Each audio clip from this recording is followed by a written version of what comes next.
हर लड़ाई मुख से नहीं जीती जाती, लेकिन हर लड़ाई दिमाग से जीती जाती है। जिस समाज परिवार परिवेश में आप रहते हो ना, वहाँ आपको हर तरह के लोग मिलते हैं। कुछ लोग सिर्फ और सिर्फ बकवास पैदा बातें करने के लिए ही पैदा हुए हैं। ऐसे लोगों से अगर आप मुंह लगाते हो तो वहाँ गलती, आई एम सॉरी टू से, उनकी नहीं है, आपकी है।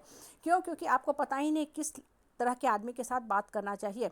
अगर आप छोटे लोगों से बहुत बात करोगे ना, उनके साथ उसी भाषा में बात करोगे, रिप्लाई करोगे, तो आपकी बुद्धि संकुचित और छोटी हो जाएगी, और थोड़े समय के बाद आप भी बिल्कुल छोटा हो जाओगे। क्यों? क्योंकि जैसा इंसान बातचीत करता है, चिंतन मंथन करता है ना, वैसा ही उसका सोच बनने लगता है, फिर उसी ढंग से वो रिएक्ट करता है और खुद को भी एकदम छोटा साबित करके छोड़ देता है, खुद को भी छोटा बना देता है। इसलिए बोलते हैं ना कि देखो, सूअर जो है ना कीचड़ में समाता है और कमल उसी कीचड़ से खिलता है। जो लक्ष्मी माँ का प्यारा होता है, दीपावली के समय कमल के फूल की कीमत आसमान को छूती है। बस सबसे महंगा जो फूल मिलता है ना, वो कमल का फूल मिलता है। काजू बर्फी को भी कमल पीछे छोड़ देता है। कहने का मतलब क्या है ना, कि अपने आप को खिलाने का कोशिश करो। गंदे लोगों के बीच में ही आपको रहना है, लेकिन खुद को गंदा नहीं करना है। कमल की तरह खिल जाना है। अपना चरित्र को इतना ऊंचा करो कि ये जो गंदे प्रवृत्ति के लोग हैं, जो आपके लिए गलत शब्द अपशब्द बोलते हैं, निम्न कोटि का कमेंट पास करते रहते हैं, वो आपको प्रभावित ना करे और आप उठ जाओ। हाँ, और आगे की तरफ बढ़ते जाओ। होता क्या है ना, कि हम जिस समाज में रहते हैं ना, लोग तरह तरह की बेकार की बातें बोलते हैं और हम उस बातों को दिमाग में ढोते रहते हैं, अपने दिमाग को गंदा करते हैं। हम ये भूल जाते हैं कि जो इंसान बोल रहा है ना, उस सुअर प्रवृत्ति का है।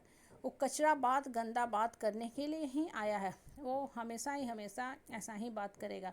अगर हम उसके साथ बहुत ज़्यादा उलझते हैं ना, तो होगा क्या कि मेरा अपना मानसिकता गंदा होता जाएगा और हम कभी भी उठ नहीं पाएंगे।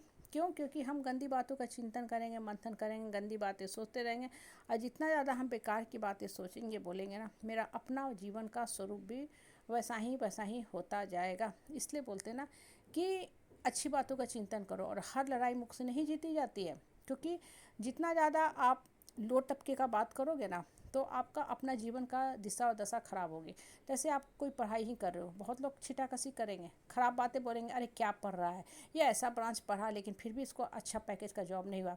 पहली बात, लोग क्या करें उन बातों को हमेशा साइड कर दो। आपको पता होना चाहिए कि हमको जीवन में क्या करना है, मेरा लक्ष्य, गोल, मोटो, मकसद क्या है, और सिर्फ उस लक्ष्य प्राप्ति की तरफ दौड़ो, ना कि लोगों की बातों की तरफ उलझो, दौड़ो, भागो।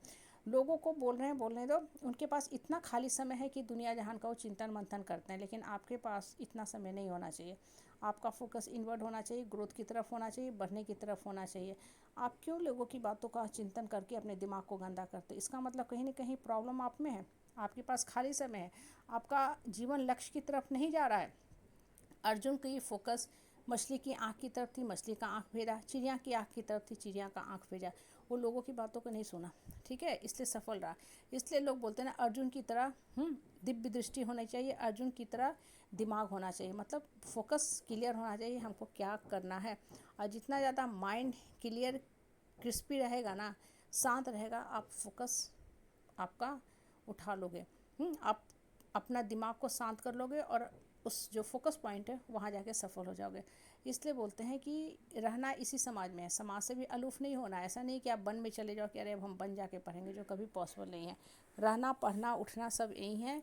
हाँ, समाज में रह के ही सारा काम करना है। इनफैक्ट समाज अगर ना रहे ना, तो इंसान पशु बन जाए, टार्जन बन जाए, जानवर बन जाए। आप सीखोगे ही नहीं कि कैसे बढ़ना है। ये जो दुष्प्रेरक प्रवृत्ति के लोग होते हैं ना, अगर आप सही मामले में देखो तो ये उत्प्रेरक का काम करते हैं, ठीक है। अगर आप पॉजिटिव एंगल से देखोगे ना, तो इनकी जो कड़वी दानवी बातें होती हैं ना, डेविल बातें होती हैं, डेमनिक बातें होती हैं, ये आपको उठाने में ही मदद करती हैं। लेकिन आप चूँकि निगेटिविटी से घिरे रहते हो, तो इनकी बातें आपके दिमाग में जाके असर कर जाती हैं।